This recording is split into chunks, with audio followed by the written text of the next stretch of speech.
Timbo, Kento, Dino, Kento. I've just got a quote in for air conditioning. So it's got some prices here. You don't have to go into too much detail. But the split systems, all the small split systems, he was charging about 14 grand, 15 grand. And for a central air conditioning system, it was 20 grand. And, it's a full, luxury unit for 20 grand. But I looked up that unit he's trying to sell us, the AST. It's just a 2.7 kilowatt unit. I reckon we could save around sort of 10 grand if we do it ourselves, a bit smarter. Because air conditioning guys, have big margins and stuff. And so I'll go back to the plans. Let's try and really try and work this in, because I think it'll work. It'll work.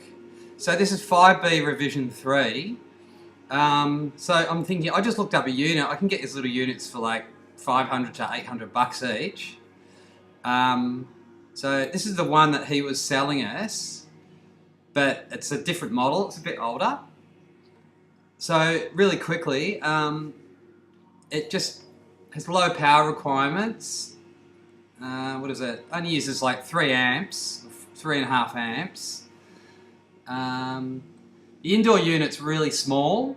It's like 203 by 268 by 840, so it's really slimlined. The outdoor unit's only 540 high, so and it can run 20 metre pipe on them. So irrespective of who installs it, if the builder wants to install them, I think that's a good option, but I just think we should just get them done, on the cheap, like even when the house is being built by our own installer. So anyway, I'll show you what I've done. I've just sort of moved a few of these air conditioners around. I put one, I'll click on it so you can see it. Put one here. I think that's really good for getting airflow into this kitchen area when you're cooking. I've got one above the door here, one above the door here, and above the door here, and above the door here. And in the top unit, I've got one above the door here, and just one over here. That'll be in the kitchen.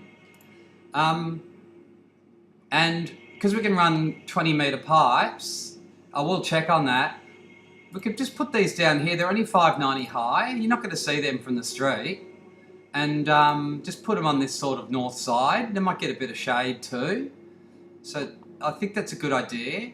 If we do have solar, if it is low enough, we should put it on that side. I just really, really want to try and make this work. As I'm saying, I think we could save a heap of coin, and I think it's a good thing to try and do. Now, another really quick thing is, that's just the overview of these air conditioning units. But what I'm going to do is, these ones above the door, I'm going to let it jut out, sort of like come out below the door, so that the door is quite a wide set, so you don't see it when you're sort of walking in. And I think they're hidden there. The problem with putting them here is the air conditioning specialist said, you're having a really nice house and then you've got these air conditioning units everywhere and it looks, you're going to look really crap. So yeah, you want to put one here. This is good. And you can put this sort of, over here or whatever. And this one over here. But it's just going to look crap. I reckon you're going to just see all these these units everywhere. And so, because we have the long piping, let's try and make this work and get these air conditioning units, try and get them off the ground and up on the roof somewhere. And even if you have to spend a bit more for installing, we've still got like 10 grand up our sleeve in installation, costs. Anyway, that's my 2 cents, actually 6 cents worth. And have a really good weekend. It's Friday the 30th of October, and this is revision 3. Hope you enjoyed the tunes too for a chilled out Friday afternoon. This is DJ Kent signing off.